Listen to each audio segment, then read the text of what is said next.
you're coming to this video, that means it was meant to find you. There's a lot of work to do, and only so much time to do it. There's a coming change of the tides. We can feel it. There are signs for those who can see, like when the water recedes before a great tsunami comes crashing in, forever changing the landscape as we know it. In my last transmission, we discussed an exercise, one that was meant to teach you to clear your mind, to create an internal ecosystem where your anima can freely explore vibrational frequency at will. I understand that some had a hard time understanding these concepts I had tried to explain. You must forgive me, it is hard to explain higher dimensional concepts with mere language alone. But as I've said, you're welcome to message me, and I'll do my best to help you wrap your mind around the concept, the yoga of the mind. Much like someone can contort their body into different poses to achieve different physiological benefits, the mind can move, take form and shape, sound, vibration, color, frequency. It is integral to understand. Much like a being within the two-dimensional plane must first try to understand and conceptualize the third dimension before they can hope to explore it. In future transmissions, we will go over other exercises necessary for your personal growth, to understand the tools you've always had, so that they may serve you and ultimately serve others, so that you can guide them, heal them, and help them through this divergence. So continue on with the exercise I mentioned in the last transmission. Continue until it's second nature to clear your mind, to bring it to stillness, and then experience the movement of the mind, of the anima, your true self. I've said that I want to try to spare you the details. In most cases, especially this one, they don't much matter. You've heard the same message echoed across humanity, across this new Tower of Babel, TikTok, the internet. Everyone has different details, different bits of information, different interpretations of the truth. At face value, it seems like cacophony, a smokescreen of misinformation, half-truths, whole lies, charlatans playing a game of imagination. But the seeker knows more. They say the devil is in the details, and that is true. More true than you know. Because within the details is where we get lost, is where we get confused. So instead, broaden your horizon. Ignore the details. Focus on the core message being shared across all networks. Sometimes, the macro scale speaks the ultimate truth, as it is an amalgam of information. It is with this in mind that I will share some details with you, as long as you acknowledge and understand that they are my details, and in the grand scheme mean very little in the face of the collective truth. And that truth is a new paradigm is being introduced, a pathway to the aforementioned divergence. So, let's begin with some of my details. Starting first with who I am. I am, like you, I've lived a human life. I've had my heart broken. I've experienced loss. Loss in the form of death. Loss in the form of my own shortcomings. I swam in these confusing waters just as you are now. I've laughed. I found humor in things. But throughout my life, I maintained an aspect of the self that I've had to keep secret for so long. Not out of personal fear, but rather out of a knowing that it was not yet time. Most times it felt like I was racing the clock, torn between the idea of living my human life and preparing for the work I came here to do. But I no longer feel torn. I feel driven. I see the beauty of the world and what it could truly be, and now I'm more galvanized than ever. I would give my life if it meant that I could do some good and help others like me wake up. Now, many of you have asked me where I'm from before I came into this vessel, into this life.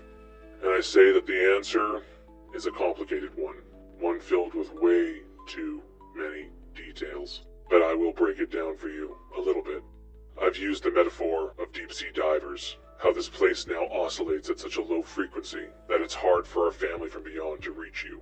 Keeping in line with that metaphor, I will say many of you volunteered to come down here, to put on suits capable of withstanding the crushing pressure of this place, the human vessel, the container.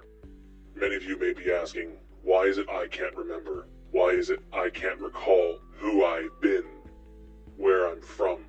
The answer, as in most things, is quite simple. If you came here, if all of us came here with our memories intact, the ones who run this place, this prison, would know of the coming tide. They would be able to see the ebb and flow of the waves and prepare. I'm afraid brute force doesn't work with this kind of endeavor. Humanity Humanity has been lost for way too long. What started as a scientific experiment became a new opportunity for the Dark Ones who created humanity in the first place. So volunteers, knowing full well that they, for a time, would have to lose memories of who they are. If you want to be poetic about it, they made a great sacrifice to come here, effectively cut off their wings, choosing to be lost for a time so that they may wake up and no longer be lost. That's that feeling you feel now, you who's watching this. Almost a knowing that the time of being lost is almost over. But it's scary. As I've said, the waking world, the physical world, if you want to call it that, screams whilst your true mind whispers. What I mean is, it's easy to tell ourselves, no, I've been lost this whole time, why is that going to change? It's easy to fall into that. You need reasons to believe, not just words. And I acknowledge what I'm doing here is exactly that. For now. But I hold out hope that those of you who are meant to wake up and do your part in this process, in this divergence, will understand the message I bring. I carry with me 11 and 1 principle, all of which we will go through. These are the tools in your toolbox, the weapons in your arsenal, but these weapons are not meant for any kind of war most humanity is familiar with. I ask you this, without giving you an answer, without spoon-feeding you anything. What kind of war can take place between beings who know no death? And therein will explain to you the type of war that is occurring right now. A war that you may or may not be aware that you're a part of. Which brings me to my next point. In order to wage this war, we have to know our enemy. As the various waves of these volunteers wake up, it will become more and more clear that there are distinctions with what type of volunteer we are, what we signed up for, where our expertise lay. We are all the same, yet we are unique, and we carry potent, unique gifts. But we are not the only ones. I've mentioned Dark Ones. To acknowledge their existence is a pure act of rebellion, for their existence thrives on us not acknowledging them, not believing in them, not knowing that they're there. So let's bring them to the light. These Dark Ones, you've seen pictures of them in tapestries and impressions. The dark orbs that the points of light are combating in the sky. They've been here for far longer than many realize, but in some way we felt them, haven't we? Their influence, chaos, parasitism, entropy. For a long time, their work has gone on unhindered. They grew comfortable and complacent within their power. And I would be lying if I said they were not a potent enemy. They are like us, but in service to the self as opposed to service to others. In recent events, they have become aware of the coming tide I speak of, and they have been preparing. There are those among them who are now in these vessels, these containers.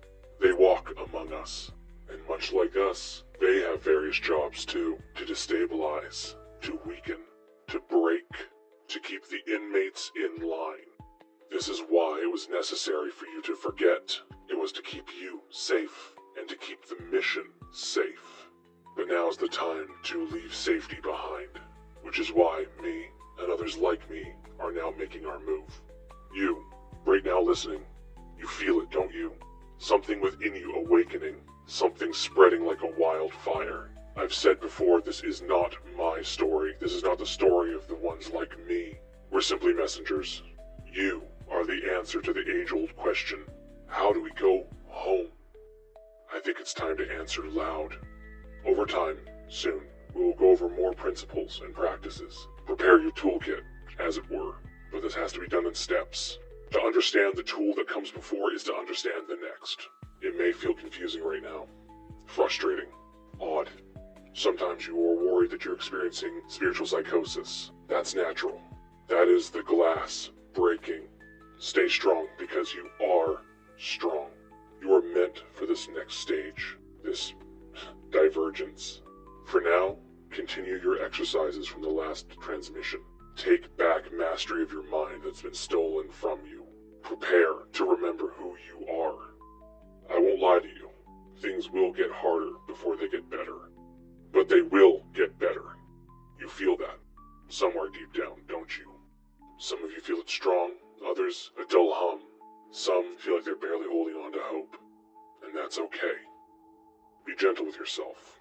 You are a child of the universe.